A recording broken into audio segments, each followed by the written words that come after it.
जी सारे लोग आ गए ऑनलाइन, हम स्टार्ट करें। जी सर, स्टार्ट करें। ठीक है, लास्ट क्लास में जो हमने पढ़ा उससे रिलेटेड किसी का कोई क्वेश्चन हो तो आप मुझसे पूछ सकते हैं।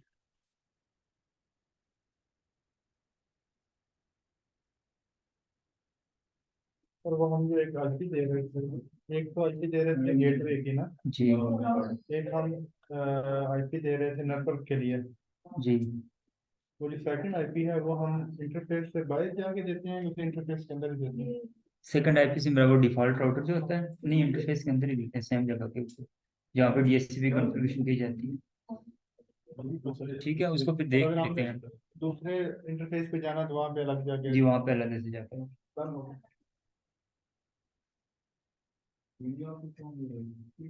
वीडियो।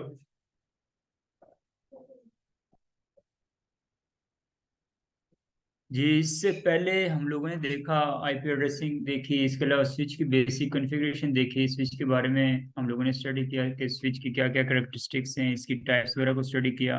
और फिर प्रीवियस क्लास में हम लोगों ने डीएचसीपी की कॉन्फ़िगरेशन देखी कि राउटर को किस तरह से इन्वॉल्व किया जाता है और राउटर में डीएचसीपी की कॉन्फ़िगरेशन किस तरह से की जाती है। तो ये काम जितना भी हम लोगों ने इससे पहले किया, ये सिमुलेटर के अंदर किया, वर्चुअल इन्वायरमेंट के अंदर किया। तो आज हम लोग फिजिकल इन्वायरमेंट के अंदर काम करेंगे। ये मैं कैमरा ऑन कर देता हूँ अपना, जो ऑनलाइन होंगे उनको भी साथ दिखाऊंगा जो काम भी कर रहा हूँ। तो हम लोग ये देखेंगे फिजिकल जो है ना डिवाइसेस को किस तरह से कैमरा एक्सेस किया जाता है।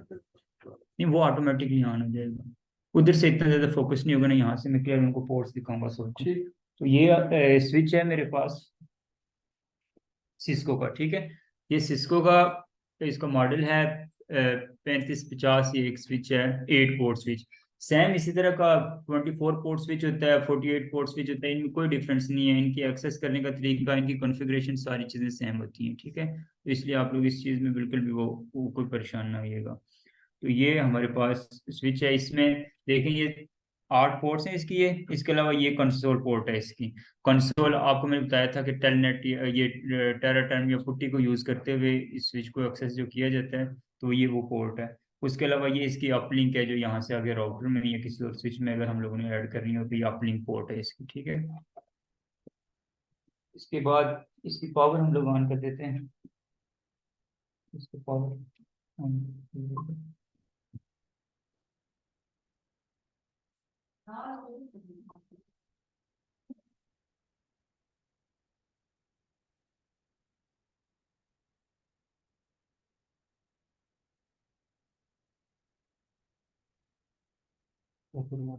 लैपटॉप की बैटरी काफी अगर उतारना चाहिए तो। जी ठीक है।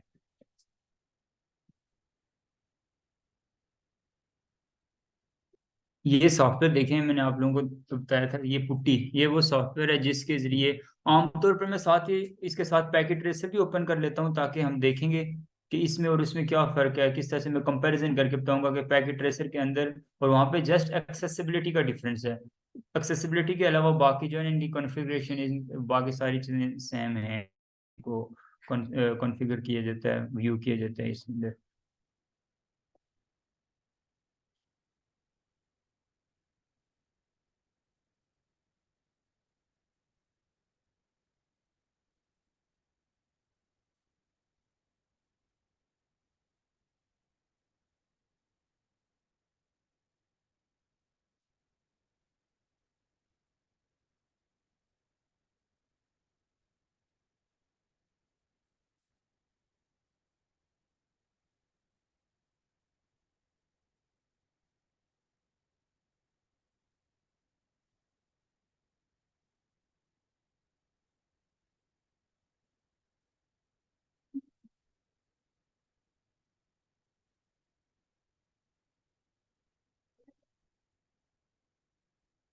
मैं वो खास कर मिनिमाइज।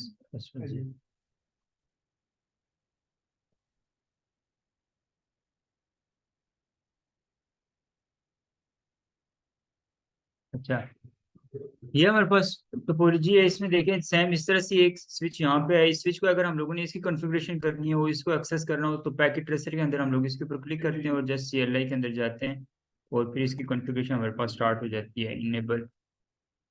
कॉन्फ़िगरेशन टर्मिनल इस तरह से। लेकिन ये जैसे कि हमारे पास ये रियल स्विच मौजूद है, इस स्विच के अंदर सबसे पहले इसकी पावर को ऑन किया, उसके बाद यहाँ पे एक केबल यूज होती है, स्पेशल केबल, जिसको हम लोग कंसोल कहते हैं।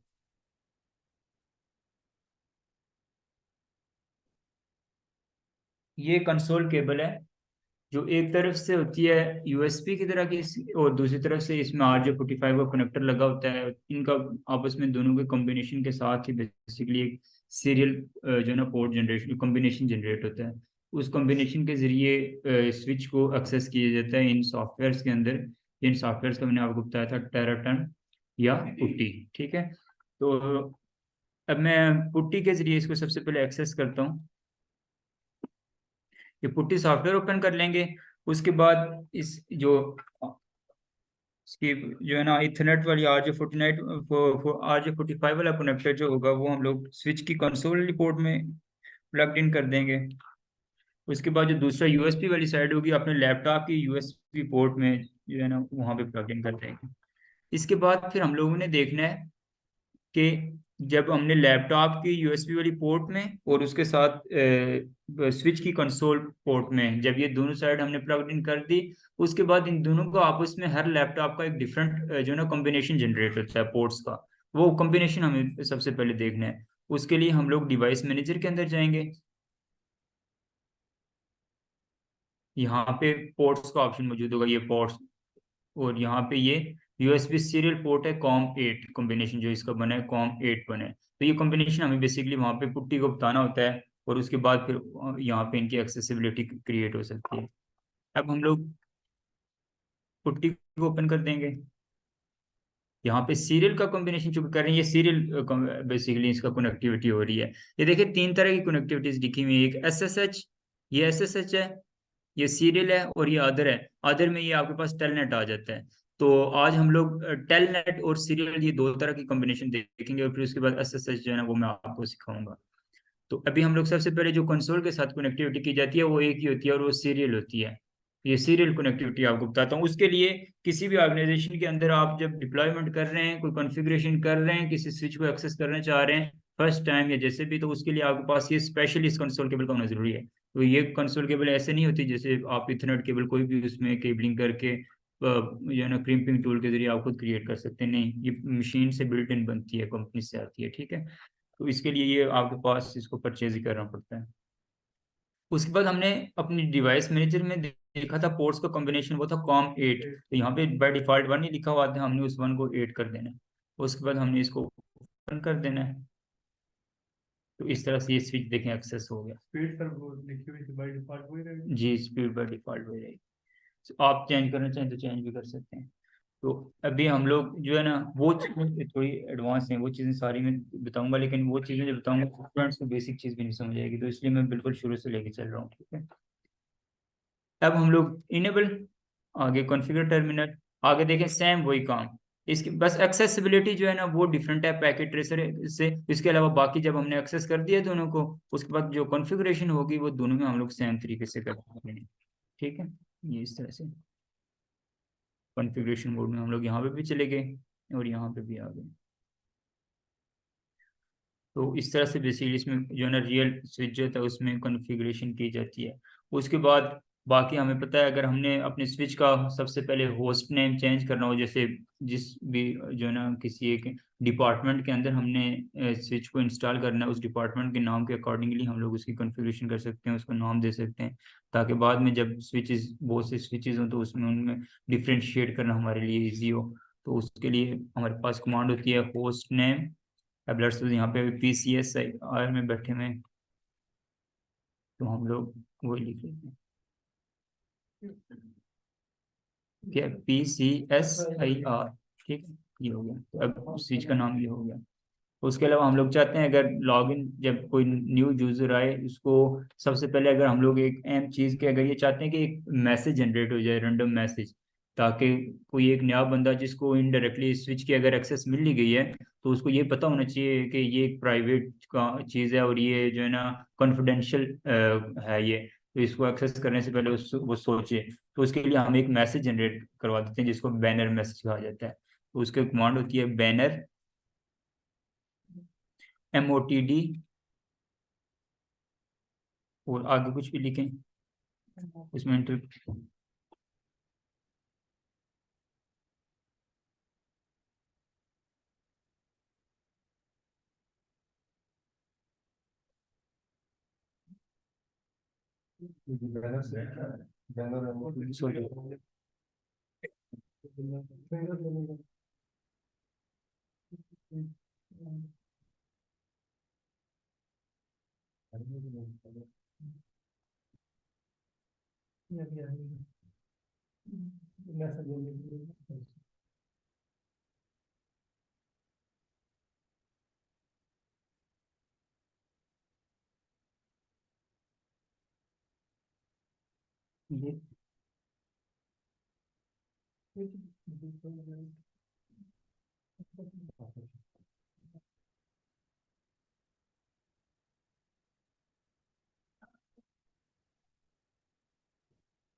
सॉरी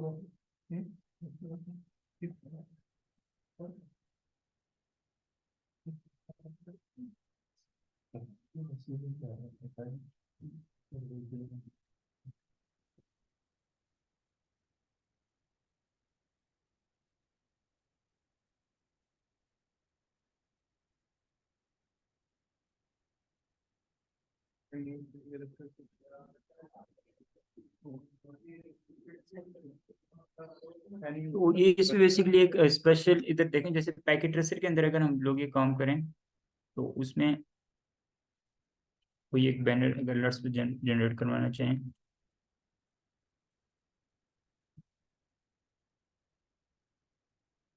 अब साथ ही देखें एक इंटर द टेक्स्ट और साथ ही आ जाता है and with the character,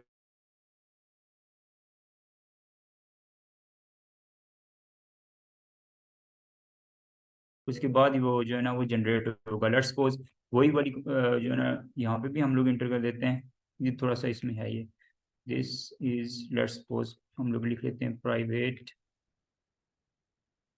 switch any legal access is strongly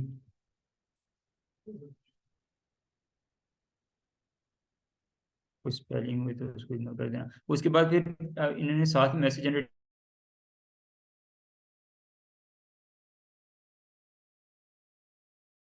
करेंगे तब हमारे पास ये कॉन्फ़िगरेशन कंप्लीट होगी। इसके बाद अब हम लोग जब एग्जिट करेंगे,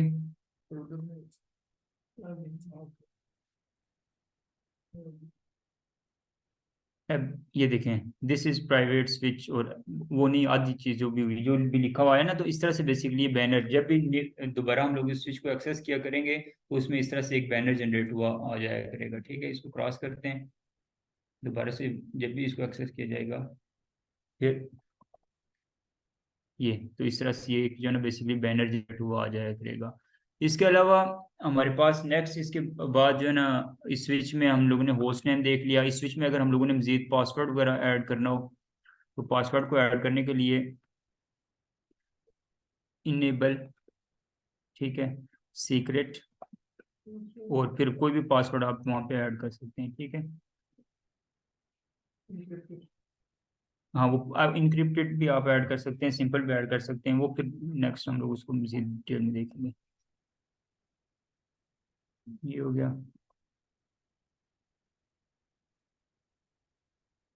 अब हम लोग दोबारा जब इसको इनेबल करेंगे तो देखिए इनेबल में अभी लेवल 0 से ही हमें जो है ना पासवर्ड हमसे जो है ना रिक्वायर्ड करेगा। इसका ये फायदा होगा कि कोई इलीगल अगर यूजर आ भी जाता है तो वो आपके पास जो है ना एक्सेस नहीं कर पाएगा इस स्विच को जब तक उसके पास उसको पासवर्ड नहीं हमें बताया होगा, यानी उसको ऑथेंटिकेशन अथोराइजेशन मिलेगी, उसके बाद ही उसको एक्सेसिबिलिटी मिलेगी। तो यहाँ पे हम लोग ये पासवर्ड ऐड कर लेंगे, सीक्रेट वाला जो पासवर्ड होता है, जैसे हमने सिस्को ऐड किया तो सिस्को एंटर किया तो फिर हम लोग इसकी जो है ना उस मोड में चले गए, व्यू मोड में चले गए। यहाँ से हमारे पास इस स्विच के अंदर जो भी कोई कॉन्फ़िगरेशन हुई होंगी, जो भी चीज़ होगी उसको हम लोग व्यू कर सकते हैं। तो यहाँ पे अगर हम लोग देखें इस स्विच में बाय डिफ़ॉल्ट कोई अगर कॉन्फ़िगरेशन हुई हुई हो, वैसे तो मैंने इसको फ्रेश किया था,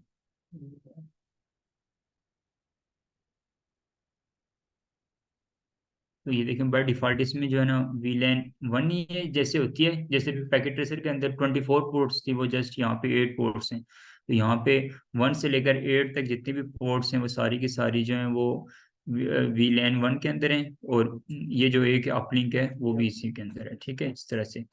बाकी वीलैन आप में से कुछ लोग नहीं थे जब वीलैंस को हमने स्टडी किया था।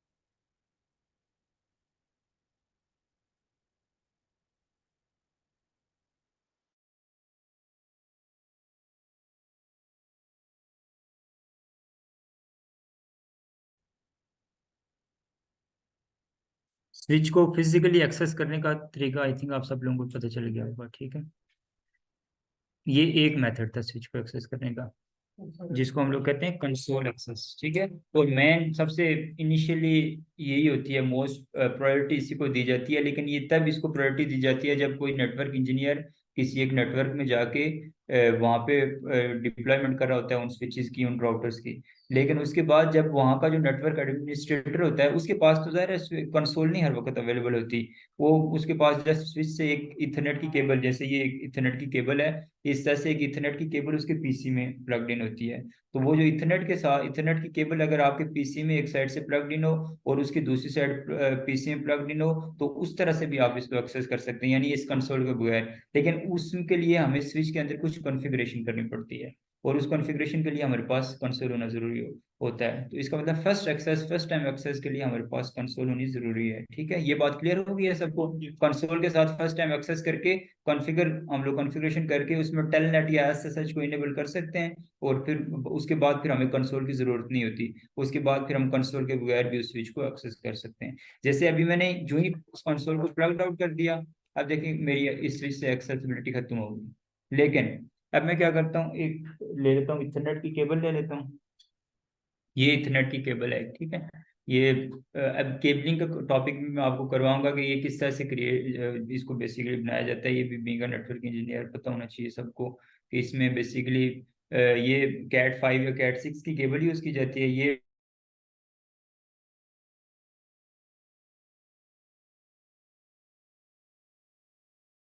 कलर ऑफ केबल्स होती हैं, कुछ जो है वो कनेक्टिविटी के लिए यूज होती हैं, और कुछ पावर को आगे कन्वर्ट करने के लिए यूज होती हैं। ठीक है, और कुछ जो है ना वो मुख्तलिफ मुख्तलिफ इनके पर्पज होते हैं, हर कलर की जो केबल होती है और इनकी जो अरेंजमेंट होती है, तो उसके अकॉर्डिंगली ही इसकी अरेंजमेंट की जाती है, और फिर इसको जो है ना अब नेटवर्क के अंदर जो है ना इसको यूज किया जाता है। तो ये बाकायदा मैं जो क्रिम्पिंग टूल भी ले आऊंगा, केबल्स भी कुछ आपके पास यहाँ पे होंगे, तो मैं आपको ये केबल बनाने का तरीका भी सिखाऊंगा, कितनी तरह की केबल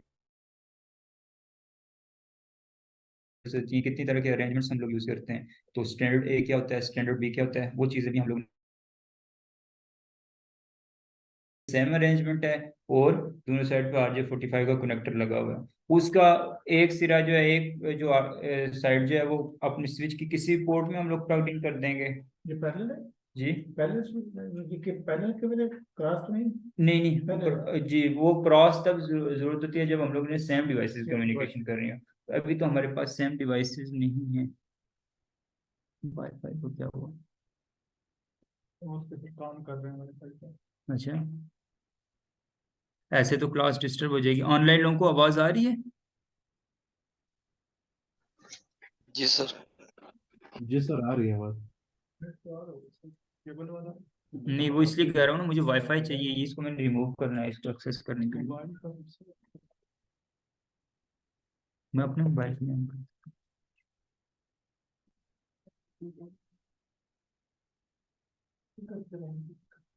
ठीक है, आ गया फिलहाल, जो बैकअप के लिए मैंने on कर दिया। अच्छा, अब मैं इसको रिमूव करता हूँ। ये स्विच की एक साइड हम लोग इसकी स्विच कोई लैपटॉप है या कोई भी।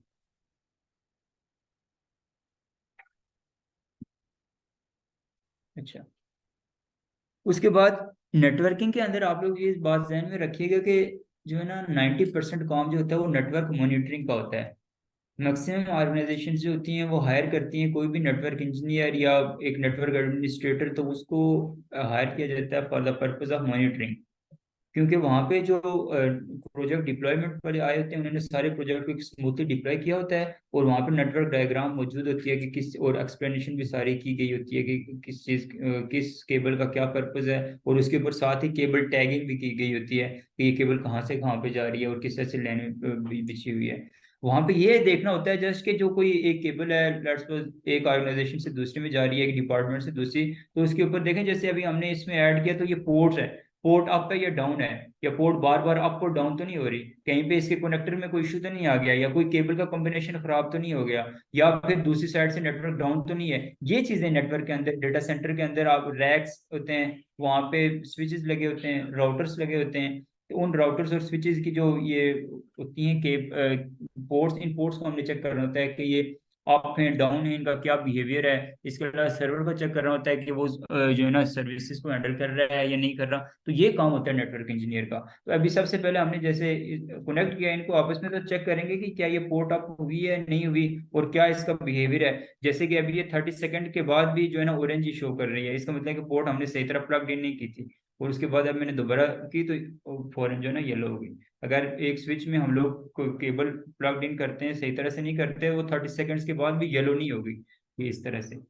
अभी जो है 30 सेकंड्स के बाद फिर इसको जब सेट करेंगे कोई कॉम्बिनेशन में केबल, इसका मतलब ओके है। स्विच की साइड से लेट्स सपोज अप है, तो इसका मतलब है कि केबल ओके है, और पीसी की साइड से फिर देखने की जरूरत नहीं है, क्योंकि दोनों साइड से अप होगी, दोनों साइड पे ऐड होगी तो तभी अप कंसिडर होगी। लेट्स सपोज ये देखिए मैं पीसी की साइड से इसको उतार देता हूँ, तो अब यहाँ पे नहीं ऑन शो हो रही, डाउन हो गई है वापस पोर्ट, ठीक है। दूसरी साइड पे भी किसी एक डिवाइस के साथ प्लग इन होगी जहाँ से इसको एक्सेसिबिलिटी मिलेगी, उसके बाद ये अपना आपका बिहेवियर शो करेंगे, ठीक है। इसके बाद हम दोबारा से इस स्विच को एक्सेस करते हैं कंसोल के जरिए। फर्स्ट टाइम कंसोल के जरिए इसको एक्सेस करके फिर हम लोग इसमें टेलनेट को इनेबल कर देंगे। टेलनेट, और उसके बाद फिर हम कंसोल को रिमूव कर लेंगे, और उसके बाद भी हमें फिर इस स्विच की एक्सेसिबिलिटी होगी, इस स्विच की हम लोग कॉन्फ़िगरेशन कर पाएंगे, ठीक है।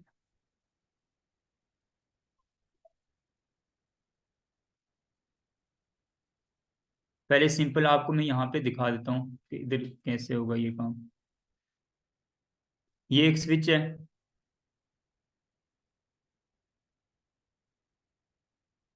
ताकि ऑनलाइन लोगों को ये कंसेप्ट समझ आ जाए जिनको फिजिकली नजर नहीं आ रहा, पहले उनको वो स्क्रीन पे फोकस कर लें। यहाँ पे कोई भी एक डिवाइस है जिसको हम कोई एक आईपी दे देते हैं, स्टैटिक आईपी 192.168.10.10, ठीक है। इसके बाद ये इसके साथ का स्विच है, इस स्विच की कॉन्फ़िगरेशन में जाएंगे हम लोग। यानी एक तो ये देखें ना, अभी मैं स्विच की कॉन्फ़िगरेशन में जाने के लिए डायरेक्ट स्विच के ऊपर क्लिक कर रहा हूँ। अब मैं ये करने वाला हूँ कि स्विच की कॉन्फ़िगरेशन के लिए स्विच के ऊपर क्लिक करने के बजाय मैं इस पीसी से होके मैं स्विच को कॉन्फ़िगर करूँ। यानी इस पीसी के इंटरफेस में रहते हुए इस मेरे कमांड, मेरे हाथ, मेरा सारा कुछ पीसी की तरफ हो, लेकिन मैं कंसोल के बगैर इस स्विच को जो है ना एक्सेस करूँ। और ये देखें दरम्यान में केबल कौन सी लगी हुई है, वही जो ये अभी केबल हमने ब्लू कलर की, ये कैट 6 कैट 5, ये भी सेम वही लगी हुई है। क्यों कि ये स्विच की इस जो है ना पीसी की इथरनेट पोर्ट में प्लग्ड इन है, फास्ट इथरनेट जिसे हमने देखा, और स्विच की भी इसी तरह से फास्ट इथरनेट पोर्ट में प्लग्ड इन है। तो उसके लिए फिर स्विच को सबसे पहले एक्सेस किया,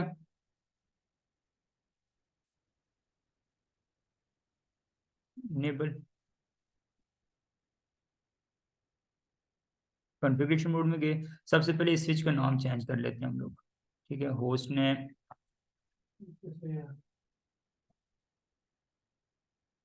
ठीक है, इसमें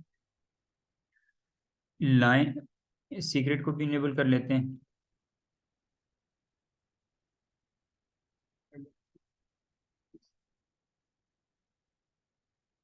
ठीक है।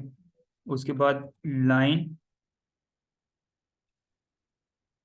VTY 0 से लेकर 4, ये आप जितनी मर्जी, आप ये इसका ये मतलब होता है कि कितने लोग एक ही वक्त में इस स्विच को एक्सेस कर सकते हैं। 0 से 4 कर सकते हैं, 5 कर सकते हैं, 15 कर सकते हैं, आपकी अपनी मर्जी है। यानी एक ही वक्त में कितने जो है ना इस स्विच के साथ, अगर लेट्स इस स्विच की 24 पोर्ट्स हैं, तो 24 पोर्ट्स में अगर 24 डिवाइसेस कनेक्टेड हैं तो वो 24 की डिवाइस हम अगर सबको एक्सेसिबिलिटी देनी है तो वो एक वक्त में अगर सब करना चाहें तो हम लोग 0/24 लिख लेंगे। अब 15 हम लोग मैक्सिमम ये इसमें जो है ना रखते हैं। तो हम चाहते हैं अगर 0/4 4 लोग एक वक्त में लेट्स सपोज इसको एक्सेस करना चाहें तो उसको हम लोग 0/4 कर देंगे। ठीक है, ये पर्पज होता है इसका। उसके बाद हम लोग इसमें पासवर्ड ऐड कर लेंगे। फिर हम लोग अब देखिएगा, अब इसके बाद अहम चीज, चूंकि देखें जैसे हम लोग इसमें एक्सेस करते हैं तो उसके लिए हमें इसकी आईपी होना जरूरी है। जबकि स्विच के बारे में हम लोग ये कहते हैं कि स्विच तो लेयर 2 के ऊपर काम करता है और जो मैक एड्रेस के ऊपर काम करता है, तो लेयर 2 के ऊपर तो आईपी का कंसेप्ट नहीं होता। लेकिन वो मेन स्विच के जो इंटरफेसेस होते हैं वो उनका कंसेप्ट होता है कि वो आईपी के ऊपर नहीं काम करते। लेकिन हम किसी भी स्विच की कोई जो वीलैन होती है उसको कोई एक आईपी, वर्चुअल आईपी हम लोग असाइन कर सकते हैं। ठीक है, जैसे कि इस स्विच की क्या बाय डिफॉल्ट कौन सी वीलैन होती है? वीलैन 1 होती है। तो हम लोग इंटरफेस वीलैन 1 वीलैन 1 के इंटरफेस को एक्सेस कर लेंगे और उसको एक आईपी एड्रेस असाइन कर लेंगे। हम किसी पोर्ट को नहीं आईपी दे रहे, ठीक है, एक इंटरफेस को आईपी दे रहे हैं जो वीलैन है। तो वर्चुअल इंटरफेस है इसका मतलब, वीलैन का मतलब ये होता है कि वर्चुअल है। तो वर्चुअल इंटरफेस को हम लोग आईपी दे सकते हैं। ठीक है, तो इसलिए इस बात से आप लोग कंफ्यूज ना होइएगा कि हम लोग स्विच के अंदर आईपी के कंसेप्ट को देख लें। आईपी एड्रेस हम लोग दे देते हैं 192.168.10.100। लेट्स सपोज ये आईपी एड्रेस दे देते हैं, साथ मास्क ऐड कर लेते हैं। ठीक है, उसके बाद ये हमने कर दिया। फिर हम लोग एग्जिट कर देते हैं और इसको सेव कर देते हैं अपनी कॉन्फ़िगरेशन को। अब हम लोग किसी एक पीसी में जाते हैं, वहां से इसको एक्सेस करके देखते हैं इसी आईपी के जरिए। तो स्विच पीसी में आए, पीसी के डेस्कटॉप के अंदर आए, कमांड प्रॉम्प्ट उसकी कॉन्फ़िगरेशन के अंदर आए। फिर हम लोग वहां पे देखेंगे टेलनेट करके देखेंगे, इसको कहते हैं, ये टेलनेट इनेबल किया हम लोगों ने। ठीक है, टेलनेट 192.168.10.100। तो अब हमें इसकी एक्सेस मिलनी चाहिए। रनिंग कर रहा है, टाइम लेगा। Connection time out, remote host not responding, यानी कि अभी तक हमारा जो है ना इसका कनेक्शन जनरेट नहीं हुआ। मुझे कोई बता सकता है क्यों नहीं जनरेट हुआ, क्यों ये एक्सेसिबिलिटी नहीं मिली हमें?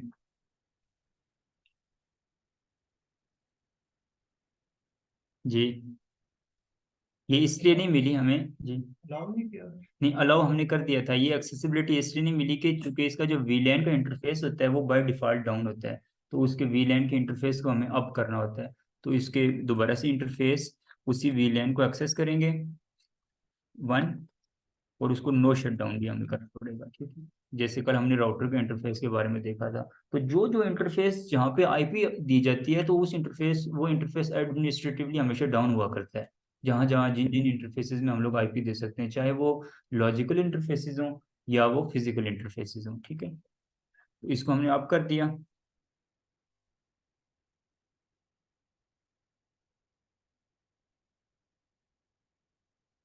अब हम लोग पीसी में जाकर अब हम लोग इनेबल करके देखते हैं।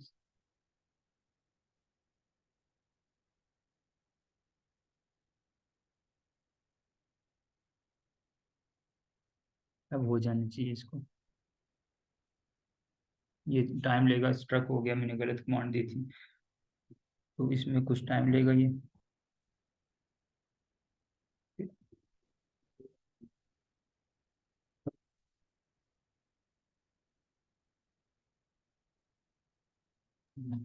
सर ये जो हमने इंटरफेस को आईपी दी है, जी तो सर ये सिस्टम्स को अगर हमने इसको डीएचसीपी आईपी दी हुई है जी। डायनेमिक, और हमने इस इंटरफेस में जैसे कि स्विच को हमने आईपी दे दी 100 की, तो जी क्या ये कॉन्फ्लिक्ट नहीं करेगी इसके साथ? नहीं, वो डिपेंड करता है आपने, तो उसके लिए फिर हमने कल इसका सोल्यूशन देखा था। अगर कन्फ्लिक्शन से हमने बचना है तो फिर हम उसमें एक्सक्लूड कर देंगे वो एड्रेसेस, जिन जिन एड्रेसेस को हम लोग, जो जो आईपी एड्रेसेस हम यहाँ पे देना चाहते हैं इंटरफेस में, तो उनको यहाँ पे हम लोग एक्सक्लूड कर दिया करेंगे। सर बेस्ट प्रैक्टिस तो चले, आपकी बात सही है, एक्सक्लूड कर दिया जाए, वो तो निकाल दिया। क्या बेस्ट प्रैक्टिस ये होगी कि स्विच को या जैसे कि इंटरफेस को आईपी देना, ये बेस्ट प्रैक्टिस रहेगी हमारी?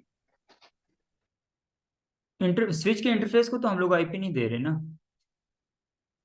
हम लोग आईपी दे रहे हैं बेसिकली एक वर्चुअल इंटरफेस को, एक वीलैन को जो है ना बेसिकली आईपी दे रहे हैं, किसी स्विच के इंटरफेस को नहीं दे रहे। और ये वो आईपी है, अगर हमने आगे कहीं पे किसी चीज में दी भी हुई है तो वो कॉन्फ्लिक्ट नहीं करेगी। और ये आईपी हम अपना गेटवे भी ऐड कर सकते हैं यहाँ पे, तो इसमें इसकी कॉन्फ्लिक्शन नहीं होगी। अब ये कनेक्शन इसका नहीं जनरेट हो रहा, देखते हैं इसकी क्या रीजन है।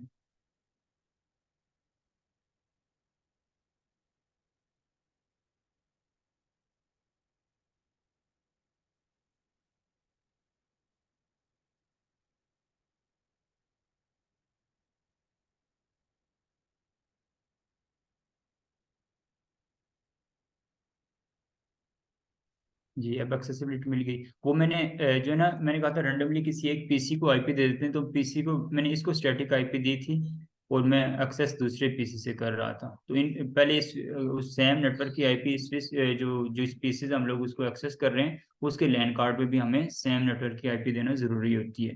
तो अब हम लोग इस पीसी में गए, वहां पे इसकी कमांड प्रॉम्प्ट में चले गए, यहाँ पे हम लोग टेलनेट कर लेंगे उसी जो स्विच को हमने आईपी दी थी। अब ये पासवर्ड हमसे मांग रहा है, ठीक है। तो अब देखें पीसी के इंटरफेस में होते हुए हमें उस स्विच की एक्सेस मिल गई। अब हम लोग इस स्विच को हम लोग कॉन्फ़िगर कर सकते हैं। ये अब सारा काम इस स्विच का यहाँ पे हम लोग कंट्रोल कर सकते हैं। होस्ट नेम चेंज करना हो, कोई भी काम करना हो, तो हम उसमें सारी की सारी जो है ना हमारे पास एक्सेसिबिलिटी इसकी है। होस्ट नेम लेट्स सपोज दोबारा से हम लोग चेंज कर लें स्विच, तो हम लोग कर सकते हैं, कोई भी और काम जो है ना कर सकते हैं। तो इस तरह से बेसिक टेलनेट जो है वो किया जाता है पैकेट ट्रेसर के अंदर। लेकिन पैकेट ट्रेसर के अंदर तो वैसे भी हमें पता था। तो अब हम लोग रियल इन्वायरमेंट के अंदर इस टेलनेट को इनेबल करके देखते हैं कि रियल इन्वायरमेंट के अंदर किस तरह से इस टेलनेट को इनेबल किया जाता है।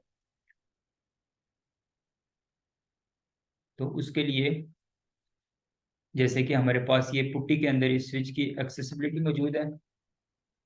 ये समझ आ गया वर्चुअल इन्वायरमेंट के अंदर पैकेट ट्रेसर के अंदर किस तरह से टेलनेट को इनेबल किया जाता है। अगर रिपीट करना हो या किसी को ना समझ आइए तो मैं रिपीट कर लूँ, फिर आगे चलें। वंस प्लीज रिपीट कर देंगे देखिए जो जी, सर जो वीलेन की जो है ना आईपी आपने इंटरफेस दी है ना, ये थोड़ा क्लियर नहीं हो रही थी प्लीज। जी वीलैन देखिए, वीलैन स्टैंड्स फॉर एक वर्चुअल लैन। वर्चुअल से मुराद ये होता है कि ये इसका कोई फिजिकल कोई एक इंटरफेस नहीं होता। जैसे अगर कैमरा आपको नजर आ रहा है तो ये आपके सामने जो स्विच की जो पोर्ट्स हैं, या नहीं भी नजर आ रहा तो मैं आपको स्विच का फिजिकल व्यू दिखाऊं। ये जितनी भी पोर्ट्स हैं स्विच की, ये जो आपको नजर आ रही हैं, इनमें से किसी भी इंटरफेस को हम लोग आईपी नहीं दे रहे बेसिकली। तो स्विच जो है लेयर 2 की डिवाइस है और ये मैक एड्रेस के ऊपर काम करती है। इसका इस बात का मतलब ही यही होता है और इस चीज का मकसद ही यही होता है, ये कहना कि हमने इसकी किसी इंटरफेस को आईपी नहीं देते, ठीक है।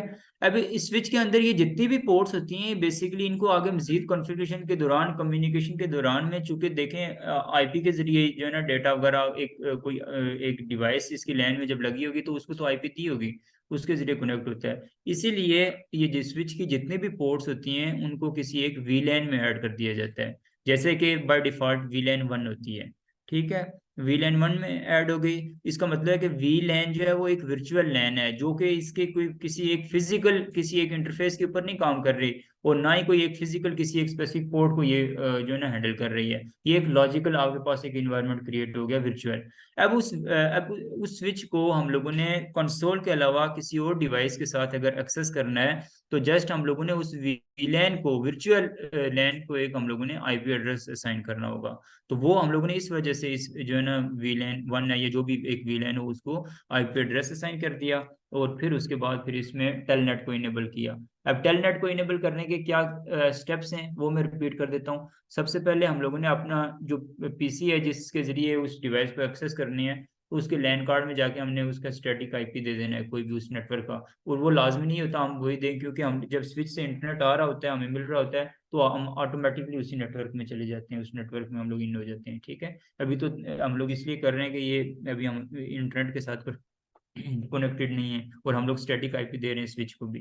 ये बात होगी स्टेप नंबर 1, हमने अपने जो भी पीसी होगा उसके लैन कार्ड पे हमने आईपी देना है।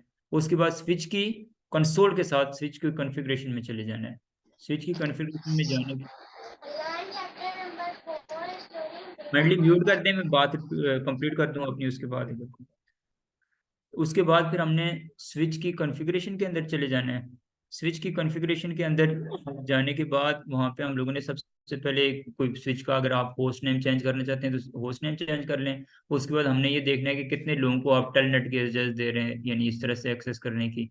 तो वो डिपेंड करता है कि आपके स्विच में आगे पोर्ट्स कितनी है, और उसके अकॉर्डिंगली तो आप 2 4 3 जितने भी लोगों को आप एक वक्त में एक्सेसिबिलिटी की इजाज़त देते हैं तो उतने लिख लें। तो उसके लिए कमांड होती है line VTY04। उसके बाद वहाँ पे जो जब वो लोग एक्सेस करें तो उनको कोई पासवर्ड भी जो है ना उनसे मांगे, ताकि कोई एक रैंडम बंदा आके आपके जो है ना नेटवर्क में इन ना हो जाए वो आपके केबल को यूज़ करते हुए।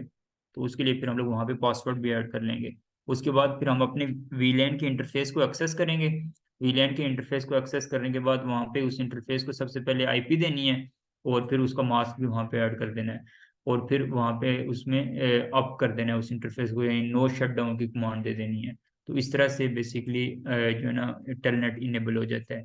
तो ये हमने पैकेट ट्रेसर के अंदर ये चीज़ देख ली। अब आप लोगों के सामने मैं इस फिजिकल स्विच को भी इसी तरह से एक्सेस करूंगा। फर्स्ट टाइम कंसोल के साथ हम एक्सेस करेंगे, फिर कंसोल रिमूव करके हम छोड़ देंगे, और उसके बाद हम लोग जो है ना इसमें हमेशा टेलनेट किया करेंगे। और रियल इन्वायरमेंट के अंदर होता भी ऐसा ही है। जब first time data centre deploy हो रहा होता है, उसमें कॉन्फ़िगरेशन हो रही होती है, तो तभी कंसोल यूज़ की जाती है, और वो नेटवर्क इंजीनियर ही होता है जिसको उस चीज़ के बारे में पता होता है।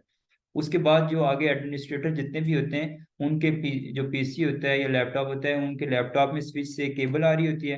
ये तो इसमें टेलनेट अगर इनेबल होता है, उनको पता होता है स्विच का ये आईपी है। स्विच का ये आईपी से मुराद यही होती है कि उसकी वीलैन पे हमने क्या आईपी दिया हुआ है, और वो फिर उसके जरिए इसको एक्सेस किया जाता है। अभी हम लोग इसकी कॉन्फ़िगरेशन के अंदर जाते हैं रियल मोड के अंदर। जैसे सर वो कोई जो दूसरे राउटर होते हैं उनके बैक साइड पे मेंशन होती है, एग्जैक्टली ऐसा डिफॉल्ट इसकी नहीं होती तो इसको हम होते हैं। जी बिल्कुल ऐसा ही है। राउटर जो होते हैं उनमें उनकी आईपी मेंशन होती है, उसको हम लोग चेंज भी कर सकते हैं। वो तो जस्ट फर्स्ट टाइम एक्सेस के लिए मेंशन होती है। जैसे आपके एपीज थे, इन एपीज के ऊपर आईपी लिखी हुई थी बाय डिफॉल्ट एक्सेसिबिलिटी करने के लिए। ज्यादातर सिस्को की होती है 192.168.1.20 होती है आई थिंक। तो वो इस तरह से होता है। बाकी कंसोल जो है ना, कंसोल का अगर आप पूछ रहे हैं तो वो जो 8 पोर्ट्स वाले स्विचेस होते हैं इनकी फ्रंट साइड पे होती है वो पोर्ट। बाकी जो 24 पोर्ट्स या 48 पोर्ट्स वाले स्विचेस होते हैं उनकी बैक साइड पे कंसोल पोर्ट होती है, और उसके ऊपर क्लियर लिखा होता है कंसोल। एपीज के ऊपर भी अंदर जो होते हैं कंसोल पोर्ट उसमें भी होती है। इसके अलावा आप फायरवॉल्स के अंदर भी होती है, और राउटर्स के अंदर भी होती है। ये वो डिवाइस होती हैं जिनकी हम लोग कंसोल जो है ना इनेबल कर सकते हैं।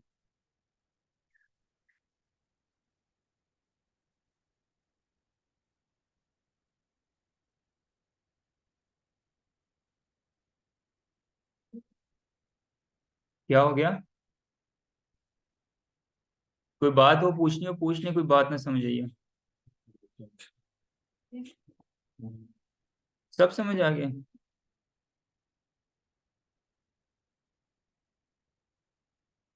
जी अभी हमारी कनेक्टिविटी ओके है, पोर्ट अप है जो पीसी से हमारे स्विच में ऐड की गई है। अब हम लोग सबसे पहले पुट्टी को ओपन कर देंगे।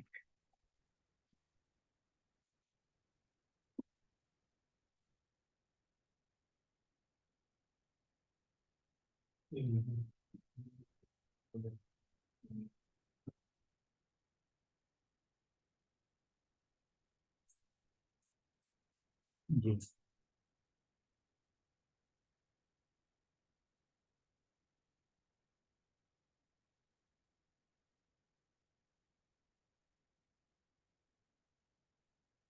इनेबल।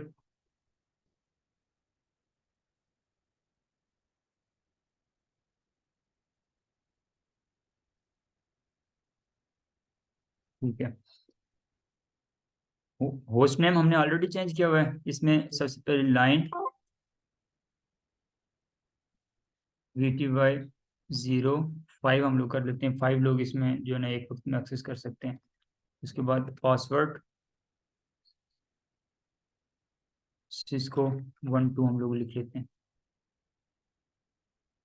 ठीक है, उसके बाद फिर यहाँ पे लाइन VTY के इंटरफेस से निकल के ग्लोबल मोड में जाके फिर हम लोगों ने इंटरफेस VLAN को एक्सेस करना है। Interface VLAN 1। ठीक है, इसको हमने सबसे पहले अप कर देंगे। और फिर हम इस इंटरफेस में आईपी एड्रेस सेंड कर रहे हैं। याद रहे कि ये अभी मैं रियल स्विच की कॉन्फ़िगरेशन कर रहा हूँ, रियल स्विच के कॉन्फ़िगरेशन मोड में हूँ। देखिए सेम कमांड्स यूज़ की जाती हैं, इसलिए मैंने आप लोगों को बताया था कि ये पैकेट ट्रेसर आप लोग डाउनलोड करें, उसका बड़ा बेनिफिट है। जैसे अभी मैं स्विच ले आया हूँ इतनी मेहनत से उठा के, तो रोज़ तो नहीं ला सकता, तो कोई बात नहीं। देखें आज इतना काम इस स्विच का था हमने कर दिया, बाकी कमांड्स तो सेम है, कॉन्फ़िगरेशन तो सेम है। जब वो हम लोग सीख लेंगे, एक्सेसिबिलिटी भी हमें रियल स्विच की आ गई है, तो इसका मतलब है कि हम लोग रियल स्विच के अंदर भी काम कर सकते हैं। ठीक है, आईपी एड्रेस 192.168.10.10 दे देते हैं इसको, 255।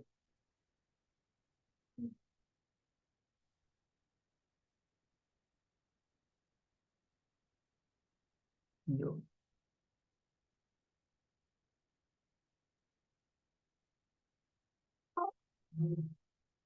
इसके बाद अभी ये जितनी भी हम लोग कॉन्फ़िगरेशन है वो रैम है। ठीक है, जब रैम से एनवी रैम में हम लोगों ने कॉन्फ़िगरेशन को शिफ्ट करना हो, तो उसके लिए copy running configuration to startup configuration हम लोग कर सकते हैं। और अगर ये कमांड मुश्किल लगती है तो सिंपल राइट की कमांड आप दे दें, तो आपकी कॉन्फ़िगरेशन सेव हो जाती है। अभी तक मैंने जितनी भी कॉन्फ़िगरेशन की, इसका होस्ट नेम चेंज किया, इसमें टेलनेट को इनेबल कर दिया, तो ये सारी कॉन्फ़िगरेशन अभी इसकी रैम के अंदर है। जब ये स्विच ऑफ हो जाएगा, उसके बाद दोबारा ऑन होगा, तो ये कॉन्फ़िगरेशन सारी रिमूव हुई होगी। ठीक है, तो अगर हम लोग चाहते हैं कि फ्यूचर में लॉन्ग टर्म अपनी कॉन्फ़िगरेशन को सेव रखें, तो उसके लिए ज़रूरी होता है कि हम लोग अपनी कॉन्फ़िगरेशन को रैम के अंदर सेव कर लें, और एनवी रैम के अंदर सेव कर लें।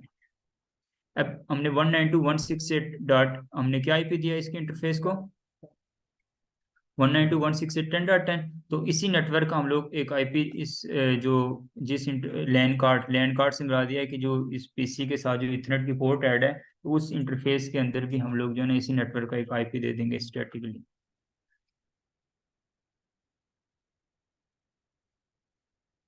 तो उस जब आईपी देना हो इस तरह से, तो चेंज अडाप्टर ऑप्शंस में जाएंगे, एडवांस सेटिंग में, फिर इथरनेट के अंदर जाएंगे, यहाँ पे राइट क्लिक करें, प्रॉपर्टीज के अंदर जाएंगे, और ये internet protocol variant 4 TCP IP 4। अब देखें जैसे कल हमने देखा था डीएचसीपी, अभी तो हमारे पास ये इंटरनेट नहीं है और कहीं पे डीएचसीपी की कॉन्फ़िगरेशन नहीं हुई। अगर हमारे पास डीएचसीपी की कॉन्फ़िगरेशन नहीं होती तो इसको ऑटोमेटिकली आईपी मिल जाता। तो अभी हम लोग स्टैटिकली इसको आईपी देंगे जैसे डिवाइसेस को देते होते हैं। तो इसमें हम 192.168.10.20 कुछ भी हम लोग दे सकते हैं, उसको 10 दिया होगा। हाँ, 192.168.10.20। अब ये इसको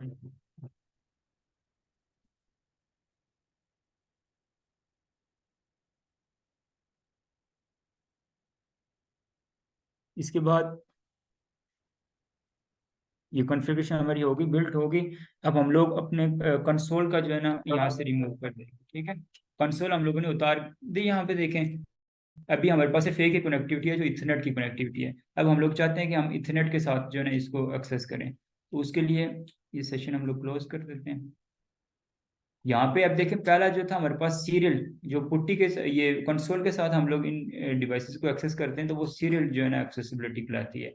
अभी हम लोग अदर के ऊपर क्लिक कर लेंगे। याद रहे कि दोबारा भी कोई एक नेटवर्क एडमिनिस्ट्रेटर भी है, इंजीनियर नहीं है जिसने डिप्लॉयमेंट किया, उसके बाद नेटवर्क एडमिनिस्ट्रेटर भी है जिसको कंसोल टेलनेट इनेबल करना नहीं आता, टेलनेट एसएसएच। उसके बाद भी अगर उसने सिंपल इस इथरनेट की केबल के साथ उसको एक्सेस करना है, फिर भी उसके पास ये टेराटर्न और पुट्टी ये सॉफ्टवेयर होना जरूरी है। ठीक है, क्योंकि अभी पहले हमने जो सीरियल के साथ एक्सेस किया था, अब अदर में जाएंगे। ऑलरेडी टेलनेट यहाँ पे मेंशन्ड है। टेलनेट के अलावा और भी होते हैं, लेकिन हमने जो अभी स्विच के लिए है वो टेलनेट ही है, तो इसलिए टेलनेट को देखेंगे। फिर हम लोग जो स्विच के उस इंटरफेस पे आईपी दी थी, वो आईपी यहाँ पे मेंशन कर देंगे।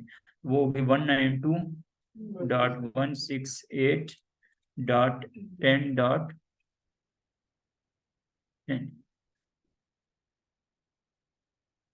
तो ये इस तरह से हमें एक्सेसिबिलिटी मिल गई। ठीक है, जिसको 1 2 हमने पासवर्ड लिख लिया। इसके बाद ये ऐड हमारे पास इसकी जो है ना कॉन्फ़िगरेशन मोड में आ गए। उसके बाद इनेबल करेंगे, फिर पासवर्ड मांगेगा। अब कॉन्फ़िगरेशन में हम लोग आ गए, और फिर ये होगा। तो ये तरीका है, ये मेथड है टेलनेट को इनेबल करना रियल स्विच के अंदर, और फिर उसको किसी भी एक पीसी के साथ बगैर कंसोल के हम लोग एक्सेस कर सकते हैं, एक्सेस किया जा सकता है। ठीक है। आगे आईपी वगैरह हम लोग को जो भी हम लोग इसका वीलैन का हम देखना चाहते हैं कि कोई वीलैंस बनी हुई है नहीं बनी हुई, सारा काम हम लोग कर सकते हैं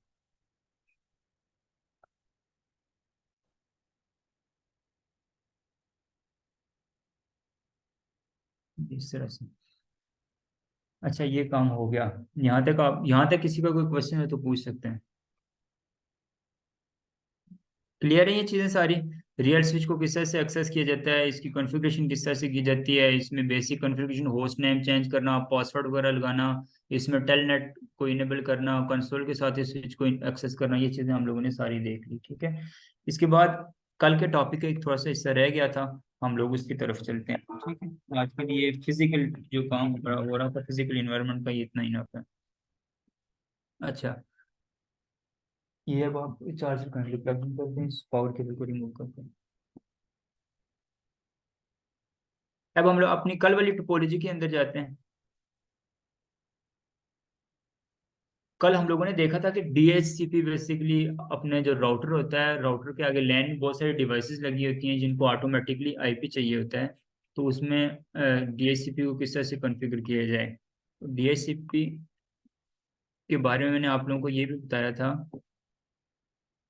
कि किसी भी एक नेटवर्क के अंदर डीएचसीपी को इनेबल करने का, कॉन्फ़िगर करने के दो मेथड्स होते हैं, दो तरीकेकार होते हैं।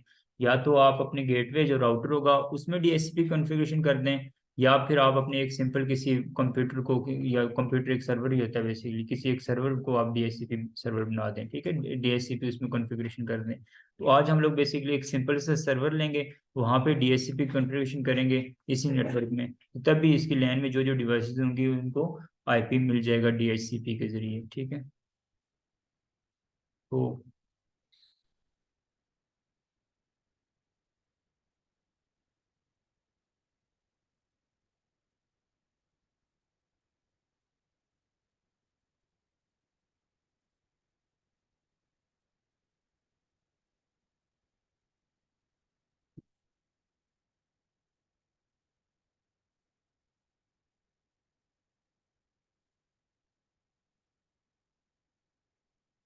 ये है DHCP, dynamic host configuration protocol होता है। ठीक है, जो कि ऑटोमेटिकली जो जो होस्ट रिक्वेस्ट करते हैं आईपी के लिए उनको आईपी असाइन कर दी जाती हैं। तो इसका ये मकसद है डीएचसीपी का। तो हम लोग अपने कंप्यूटर को देखें, we can configure computer as a DHCP server, और we can configure a gateway router या एमएलएस जो भी होगा। तो दो मेथड्स हैं। तो हम लोगों ने कल जो देखा था वो देखा था कि हम अपने राउटर को या जो गेटवे होगा उसमें किस तरह से डीएचसीपी को कॉन्फ़िगर करते हैं। आज सिंपल सा तरीका हमारे पास कि हम अपने कंप्यूटर को या उसको कैसे डीएचसीपी सर्वर बना सकते हैं, वहाँ पे कैसे डीएचसीपी की कॉन्फ़िगरेशन कर सकते हैं। ठीक है।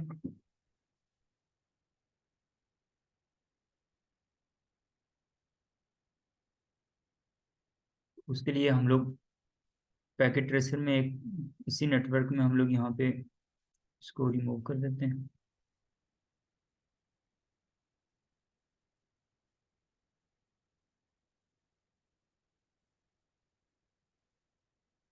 यहाँ पे डिवाइसेस में जो आईपी ऑप्टेन डिवाइसेस हैं, जैसे पीसी, इसकी तो यहाँ पे अपनी करेक्टरिस्टिक्स हैं। यहाँ पे एक सर्वर है, ये इसको आप पीसी भी कन्वर्ट कर कंसिडर कर सकते हैं। ठीक है, ये इसको हम लोग एक सर्वर डीएचसीपी सर्वर की कॉन्फ़िगरेशन इसमें कर लेते हैं।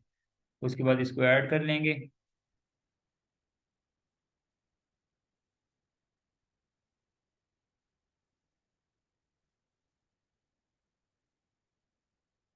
फिर यहाँ पे आके मजीद रैंडम हम लोग डिवाइसेस ऐड कर लेते हैं जिनको आईपी ऑब्टेनेबल डिवाइसेस हैं, जो स्टार्टअप के दौरान पे आईपी ऑब्टेन करेंगे, आईपी की रिक्वेस्ट जनरेट करवाएंगे।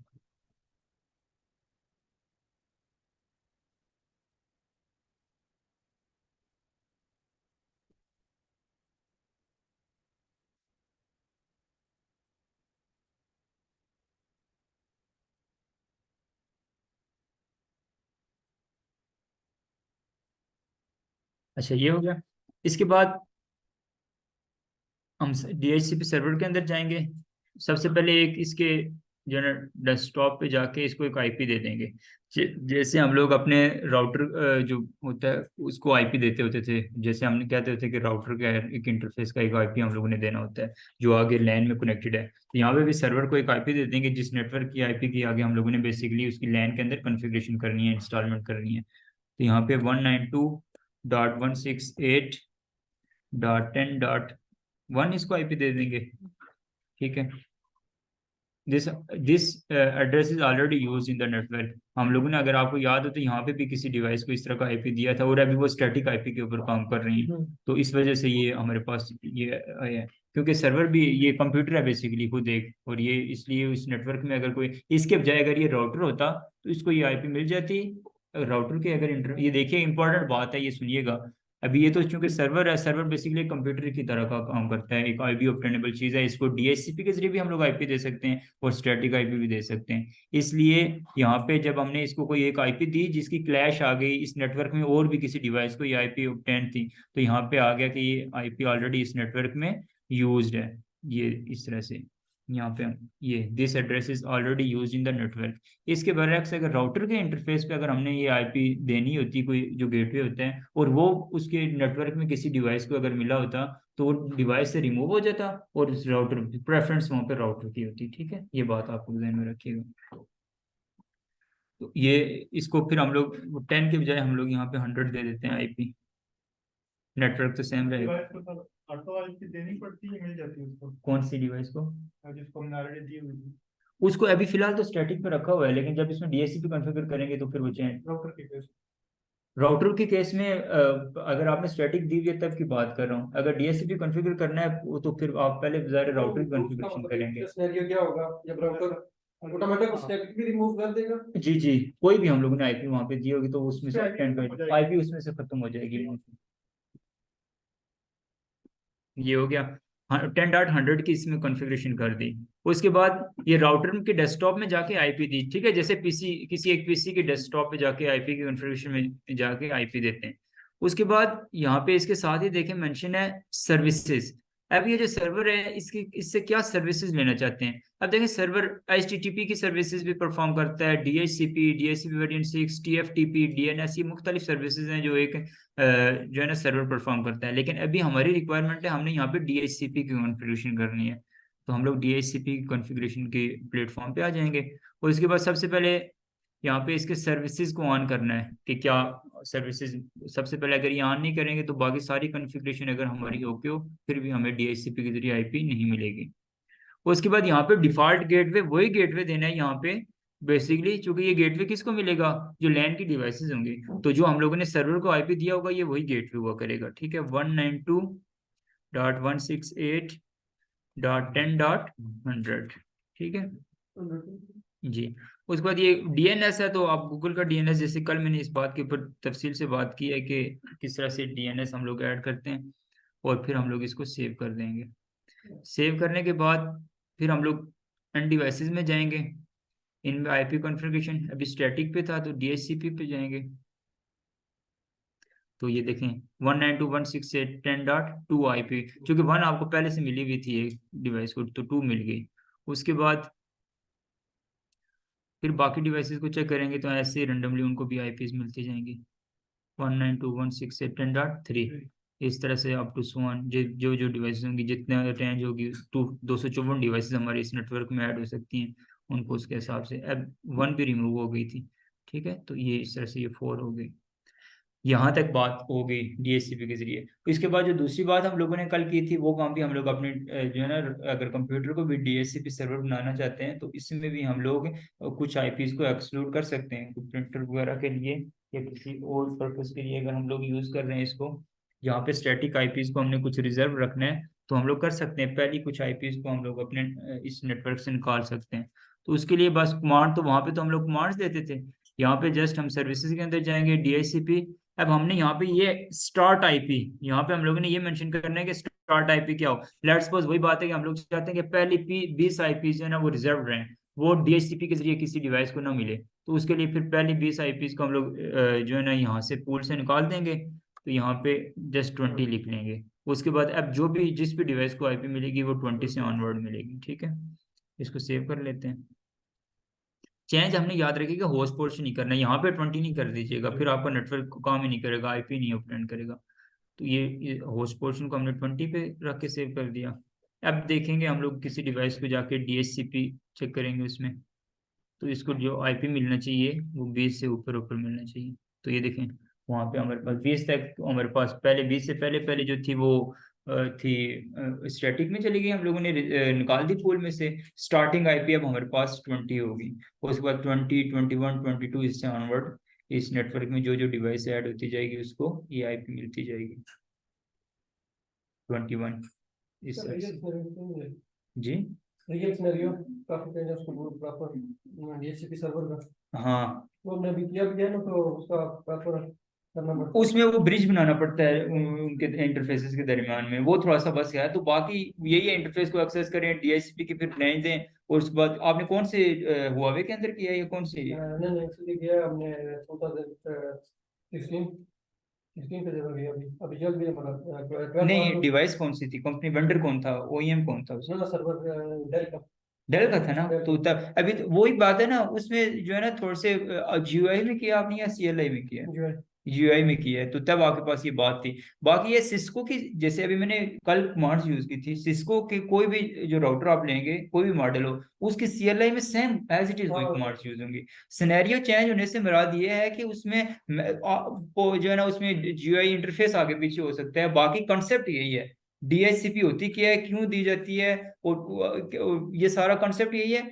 करते कैसे हैं वो, फिर हर एक जो ओईएम होता है वो अपने अपने इंटरफेसेस अपने अपने रिक्वायरमेंट के मुताबिक जनरेट करता है। जैसे हुआवे है तो उसके अंदर कमांड थोड़ी सी चेंज हो जाएगी, 14 और कोई है 14 है उसके अंदर कमांड थोड़ी सी चेंज हो जाएगी, लेकिन कंसेप्ट यही होगा। इसलिए सिस्को चूंकि आपके पास सबसे ज्यादा बड़ा वेंडर है और सबसे ज्यादा डिवाइसेस इंडस्ट्री के अंदर, और सबसे ज्यादा महंगी भी इसी की डिवाइसेस हैं, इस वजह से जो है ना बेसिकली सीसीएन ने जो है ना एक सबसे महंगी सर्टिफिकेशन भी है, और इसकी कॉन्फ़िगरेशन थोड़ी सी मुश्किल भी है। तो जो बंदा इसको और इसके कंसेप्ट को अच्छी तरह से अंडरस्टैंड कर लेता है वो बाकी सारे सिनेरियोज को हैंडल कर लेता है। ठीक है, बस कंसेप्ट पता होना चाहिए आपको।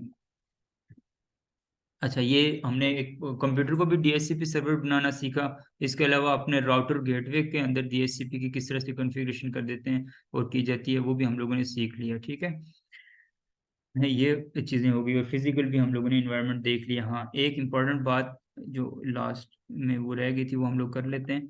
अब देखें, जैसे इस नेटवर्क के अंदर बहुत सारी डिवाइसेस हैं स्विच के साथ ऐड हुई हुई हैं, जब भी आपस में कम्युनिकेट करती हैं एक दूसरे को पिंग करती हैं। जैसे इस डिवाइस का आईपी है 192.168.10.21 और इसका आईपी है 192.168.10.20। अब 20 से होके हम लोग अभी फिलहाल जब जस्ट हम लोग स्विच की कॉन्फ़िगरेशन के अंदर जाते हैं, बेसिक स्विच की कॉन्फ़िगरेशन में एक बात रह गई थी।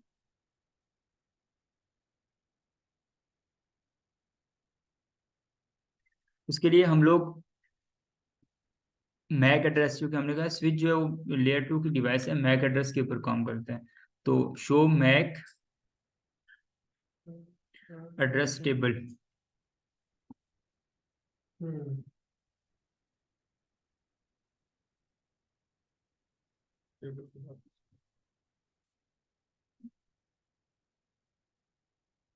अब देखें यहाँ पे अभी जो नई हम लोगों ने डिवाइस ऐड की उनको डीएचसीपी वगैरह हम लोगों ने असाइन किया, तो कम्युनिकेशन में यूज हुई वो डिवाइसेस। हालांकि इस स्विच की लैन में देखें तो 1 2 3 और 3 6 डिवाइसेस ऐड हुई हैं, लेकिन हमें देखें मैक नजर आ रहा है यहाँ पे कितने डिवाइसेस का, 1 2 3 और 4 और 5 डिवाइसेस का। एक डिवाइस हमने उसको डीएचसीपी उसमें नहीं किया था, कॉन्फ़िगर नहीं किया था। हाँ, तो अब ये याद रखिएगा, स्विच जो है लेयर 2 की डिवाइस हमने देख लिया मैक एड्रेस के ऊपर काम करता है। अब जो ही कोई डिवाइस स्विच के साथ ऐड होती है और कम्युनिकेशन में टेक पार्ट करती है, तो स्विच उस डिवाइस का MAC address dynamically automatically, dynamic से मुराद ये है यहाँ पे ऑटोमेटिकली अपने मैक टेबल में अपडेट कर देता है। ठीक है, अब वो डिवाइस 300 सेकंड्स तक अगर कम्युनिकेशन नहीं करती तब भी स्विच के पास उसका मैक एड्रेस स्टोर रहेगा ऑटोमेटिकली। अगर 300 सेकंड्स के दौरान में कम्युनिकेट कर देती है वो डिवाइस, कोई पिंग कर देती है, कोई मैसेज जनरेट कर देती है, तो फिर उससे नेक्स्ट फिर 300 सेकंड्स तक जो है ना स्विच उसके मैक टेबल को अपने पास ऐड कर लेगा। लेकिन जो ही 300 सेकंड्स खत्म हो जाएंगे उसके बाद हम लोग देखेंगे कि जो इसमें जो मैक एड्रेसेस थे वो कम होते जाएंगे और स्विच जो है ना उस मैक एड्रेस को ऑटोमेटिकली अपने टेबल में से रिमूव कर लेगा। यानी एक स्विच में के साथ कोई डिवाइस ऐड है जो कम्युनिकेशन में टेक पार्टी नहीं कर रही, तो वो उसके मैक एड्रेस को भी अपने टेबल से रिमूव कर लेगा और अपनी मेमोरी को फ्री कर लेगा। ठीक है, अभी देखिएगा हम थोड़ी देर के बाद इसी मैक एड्रेस के टेबल को देखेंगे सेम कमांड के साथ। तो ये देखें, अभी हमारे पास पहले 5 एड्रेसेस शो हो रहे थे, अब हमारे पास 3 एड्रेसेस शो होना शुरू हो गए, यानी उनके 300 सेकंड्स कंप्लीट हो चुके हैं और उसके बाद फिर उनकी जो है ना जो है ना मैक एड्रेस जो है ना रिमूव हो गया। तो ये जो मैक एड्रेस, लेकिन अभी कुछ ऐसी डिवाइसेस हैं जिनकी हम लोग ट्रेस रखना चाहते हैं या उसको हम लोग परमानेंटली ऐड करवाना चाहते हैं अपने स्विच के टेबल के अंदर, मैक एड्रेस टेबल के अंदर, तो वो भी करवा सकते हैं। यानी ये डायनेमिकली था जो कि 300 सेकंड्स तक अपने पास सेव रखता था, लेकिन हम लोग इसको स्टैटिकली भी हम लोग इसको जो है ना ऐड करवा सकते हैं अपने स्विच के मैक एड्रेस के अंदर। और स्टैटिकली का उसका ये बेनिफिट होगा कि वो 300 सेकंड्स के बाद रिमूव नहीं करेगा, उसमें अप टू सो जितने भी टाइम होगा वो उसको अपने पास सेव रखेगा। ठीक है, अभी देखिए खत्म हो गया, 300 सेकंड्स हो गए थे हमारी लास्ट पिंगिंग या कोई भी काम करते हुए, तो अभी हमारे पास मैक एड्रेस टेबल जो है वो खत्म हो गया, इसमें कोई भी अभी डिवाइस ऐड नहीं आई हुई है हमारे पास। ठीक है, तो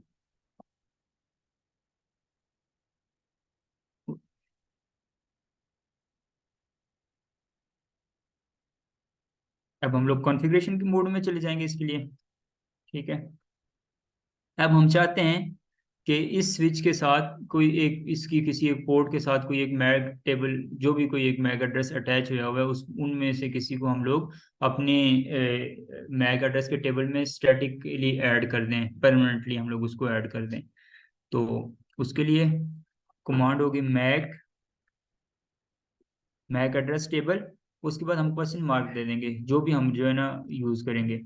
तो अब हम लोग यहाँ पे यूज़ करेंगे, हमने डायनेमिकली तो नहीं ऐड करना, डायनेमिकली तो वो ऑटोमेटिकली ऐड कर लेता है। अब यहाँ पे हम लोग स्टैटिक का कीवर्ड यूज़ कर लेंगे। ठीक है, उसके बाद फिर हम लोग वो मैक एड्रेस जिस मैक की किसी एक बेसिकली, अब यहाँ पे हमारे पास नजर आ रहे हैं ना ये मैक एड्रेसेस जो पहले हमारी हुई है कॉन्फ़िगरेशन, उसमें आप देखेंगे कि कौन से इनमें से मैक एड्रेस को हम लोग, जो अब हमें ये पता होगा कि ये जैसे हमारे पास स्विच है, इसकी कौन सी पोर्ट के साथ जो डिवाइस है, लेट्स सपोज जो एडमिन के पास की हुई, हम लोग एडमिन के मैक एड्रेस को जो है ना ऐड करना चाहते हैं इसमें स्टैटिकली।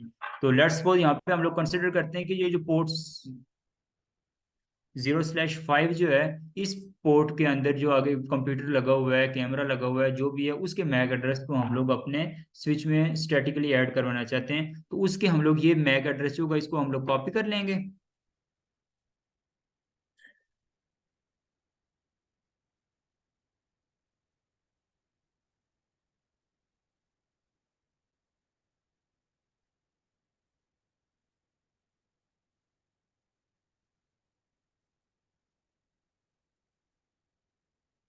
मैक एड्रेस टेबल, ठीक है, उसके बाद स्टैटिक, और उसके बाद इसमें वो मैक एड्रेस हम लोग ऐड करवा देंगे।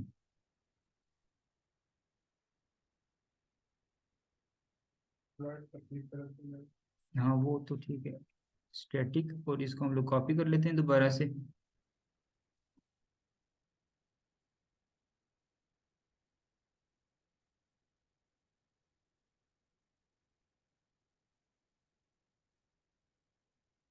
यहाँ पे वो पेस्ट हो जाएगा। ठीक है, ये वो मैक एड्रेस है जिसको मैं, अब देखें आईपी एड्रेस और मैक एड्रेस में मैंने आपको बताया था, आईपी एड्रेस जो होता है वो कितने बाइट्स का होता है, 4 बाइट्स का होता है। ठीक है, ऐसा ही है ना, मैक एड्रेस जो होता है उसमें कितनी बिट्स होती हैं, 48। देखिए यहाँ पे हमारे पास मेंशन किया था कि कितने बिट्स का आपने जो है ना ऐड करवाना है मैक एड्रेस। तो जब भी हम लोग इसके आगे क्वेश्चन मार्क, ये 48 बिट मैक एड्रेस को कह रहे हैं कि आप यहाँ पे ऐड करवाएं, तो ये जो बेसिकली है ये 48 बिट्स का ही मैक एड्रेस यहाँ पे ऐड हो गया। ठीक है, तो इसमें ऐड हो गया। उसके बाद फिर हम लोगों ने नेक्स्ट से देखना है कि कौन सी वी लैन में ये मैक एड्रेस है, यानी कौन सी वी लैन में वो पोर्ट थी जिसके साथ आपने इसको ऐड किया हुआ था। तो मैक एड्रेस कॉपी किया, ये वी लैन 1 के अंदर थी बाय डिफॉल्ट। ठीक है, तो हम लोग यहाँ पे वी लैन लिख लेंगे, वीलैन 1 लिख लेंगे। उसके बाद फिर हम लोग ये देखेंगे कौन सा पोर्ट नंबर था जिस इंटरफेस के साथ आप जो है ना इसको बाइंड करना चाहते हैं इस मैक एड्रेस को, तो हम लोग वो पोर्ट नंबर भी ऐड कर लेंगे। जैसे यहाँ पे इस मैक एड्रेस का पोर्ट नंबर क्या था, 0/5, यानी ये आपके स्विच की 0/5 जो पोर्ट थी वो उसके साथ जो डिवाइस ऐड हुई हुई थी उसके जो मैक एड्रेस को हम अपने टेबल में ऐड करवाना चाहते हैं। तो उसके लिए हम लोग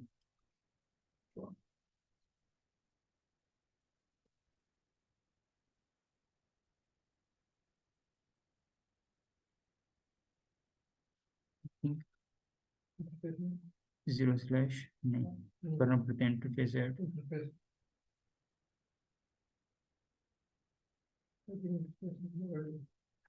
इंटरफेस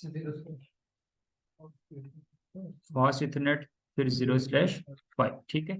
इस तरह से हमारी कमांड जाके कंप्लीट होती है। अब हम लोग रिमूव, ये कमांड नोट करनी है किसी ने तो बेशक नोट कर ले। इवन हमें बस जस्ट पहली कमांड का वर्ड पता हो तो आगे क्वेश्चन मार्क हम लोग ऐड करते जाते हैं, तो कमांड भी हमारे पास साथ ही जो है ना हमें हिंट्स मिलती जाती हैं, ठीक है।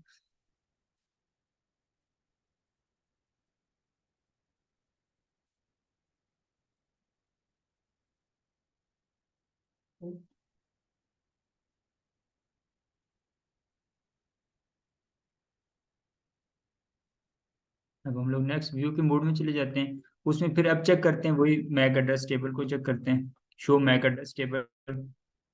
अब देखें यहाँ पे एक मैक एड्रेस हमारे पास ऐड हुआ है और जिसकी टाइप क्या है, स्टैटिक है। अब यहाँ पे डायनेमिक नहीं है और पोर्ट नंबर कौन सी है, वही 0/5। अब लेट्स सपोज स्विच में हम लोग ये ऐड करके उस स्विच की कॉन्फ़िगरेशन को सेव कर लेंगे।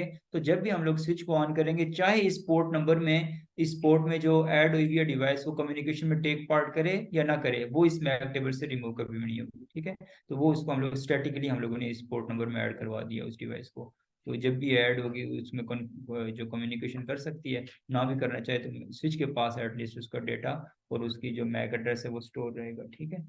ये था हमारा आज तक के लिए टॉपिक, काफी है ये, हम लोग मजीद कंटिन्यू करें। चीजें क्लियर है? मैं ज्यादा स्पीड तो नहीं लगा रहा या बहुत ज्यादा स्लो तो नहीं है, मुझे बता दें, फीडबैक दे दीजिएगा।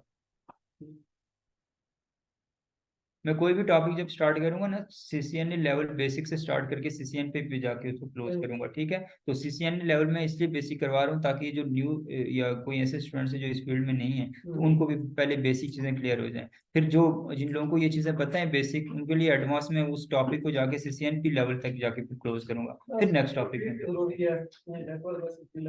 जी एग्जैक्टली, इस नेटवर्क में यही चीज होती है कि इसमें हमें चीजें रिपीट करने लाजमी होती हैं, रिवाइज करनी जरूरी होती हैं, कमांड्स होती हैं, कॉन्सेप्ट्स होते हैं जो मिक्स हो जाते हैं बहुत सारे। जब आप सीसीएनए के बाद सीसीएनपी कर लेते हैं तो वो उसमें ज्यादा प्रॉब्लम होती है। एक बंदे ने जब सीसीएनए किया तो उसके कॉन्सेप्ट सही क्लियर होते हैं, उसके सारी वो अन्य लेवल का कोई भी जो है ना प्रोजेक्ट उसको हैंडल करना उसके लिए ईजी होता है। लेकिन जो बंदा सीसीएनपी भी कर लेता है उसके लिए चीजें फिर मिक्स हो जाती हैं काफी, क्योंकि उसमें कुछ एडवांस और बेसिक चीजें फिर उसमें वो कॉन्फ़िगरेशन के दौरान में फिर वो ओवरलैपिंग हो जाती है इन चीजों की कुछ। तो बेसिक आप लोग पहले अच्छी तरह से लर्न कर लें। बेसिक अगर जिसकी अच्छी हो तो वो एनपी में भी जो है ना अच्छा ही रहेगा। एनपी कुछ भी नहीं है, जिस बंदे का सीसीएन ने अच्छी तरह से क्लियर है उसके लिए सीसीएनपी कुछ नहीं है। वही एनए के अंदर लैब्स को थोड़ा सा जो है ना कॉम्प्लेक्स कर दिया जाता है और कॉन्फ़िगरेशन के अंदर सिक्योरिटी थोड़ी सी ऐड कर दी जाती है, बाकी एनपी और कुछ भी नहीं है इसके अलावा। और इसी तरह से जब एनपी कर लेते हैं तो आईई में मजीद टफ हो जाती हैं लैब्स, और वहाँ पे भी जो है ना मजीद थोड़े टफ प्रोटोकॉल्स जो है ना वहाँ पे यूज़ किए जाते हैं सिक्योरिटी पर्पस के लिए। तो ये बेसिकली इसका सिनेरियो है। लेकिन जिस बंदे की सीसीएन ने अच्छी है, ये चीजें अच्छी हैं, ये टॉपिक्स होंगे, यही मैक एड्रेसेस होंगे, लेकिन इन मैक एड्रेसेस को फिर आगे जाके एनपी में बाइंड किया जाएगा। किसी हम लोग इस एक पोर्ट की इस तरह से कॉन्फ़िगर करेंगे, कॉन्फ़िगरेशन करेंगे थोड़ा सा आगे जाके कि इस पोर्ट में सिर्फ यही लैपटॉप मेरा ऐड होगा तब ये पोर्ट काम करेगी, मेरे इस लैपटॉप के अलावा कोई और अगर कोई डिवाइसेस के साथ ऐड होती है तो वो पोर्ट अप ही नहीं होगी, पोर्ट डाउन ही रहेगी। कोई कॉन्फ़िगर क्यों? इसका रीजन ये होता है कि हमारे लेट्स सपोज नेटवर्क में कोई आके सिंपल स्विच के साथ इथरनेट केबल लगा के हमारे नेटवर्क में इन हो जाता है, उसके बाद वो नेटवर्क पूरे को डिस्टर्ब कर सकता है, पूरे नेटवर्क को हैक कर सकता है। तो इसलिए कोई एक रैंडम बंदा आएगा जिसका रैंडम पीसी होगा उसके पास, तो वो जब इस नेटवर्क में स्विचेस के साथ ऐड होना चाहेगा तो उसके लिए हमने पहले से तैयारी की होगी, अब अपने स्विच को स्पेसिफिक एक एक मैक एड्रेस ऐड करवाया होगा। इस मैक एड्रेस के अलावा या इतने मैक एड्रेस एक रेंज हम लोग ऐड करवा देंगे, कंपनी के सारे मैक एड्रेसेस जितने भी पीसीज आईपी ऑब्टेनेबल चीजें, वो मैक एड्रेसेस उसकी हर एक इंटरफेस में ऐड करवा देंगे। उसके अलावा रैंडम कोई भी एक लैपटॉप वगैरह बंदा या कोई आईपी ऑब्टेनेबल चीज आके वहां पे कनेक्ट होना चाहेगी तो उसको एक्सेसिबिलिटी नहीं मिलेगी, वो कनेक्ट ही नहीं होगी, ये पोर्ट ही नहीं आप होगी इसकी। ठीक है, तो ये चीज़ें भी हम लोग आहिस्ता आहिस्ता देखेंगे, फिर जब हमारी ज़रूरत पड़ेगी, जब मैं समझूंगा कि यहाँ तक आपका हो गया। ठीक है, किसी का कोई क्वेश्चन हो तो बाकी जा सकते।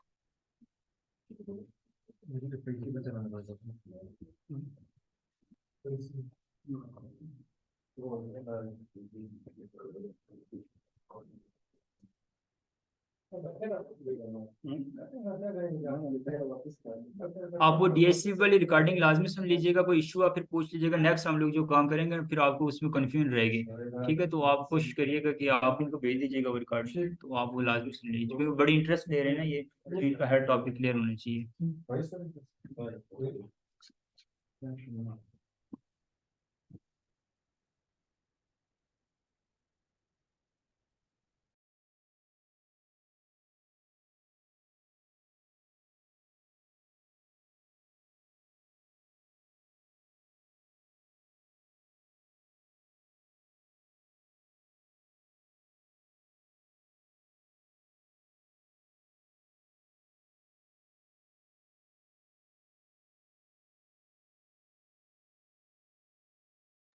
ये वीडियो ऑनलाइन लोगों को मेरी आवाज आ रही है? उसका माइक नहीं। अगर किसी का कोई क्वेश्चन हो ऑनलाइन क्लास में तो पूछ सकते हैं। अतौला अतौला भी है। अतौला मुझे पता था आप कहीं गए क्लास।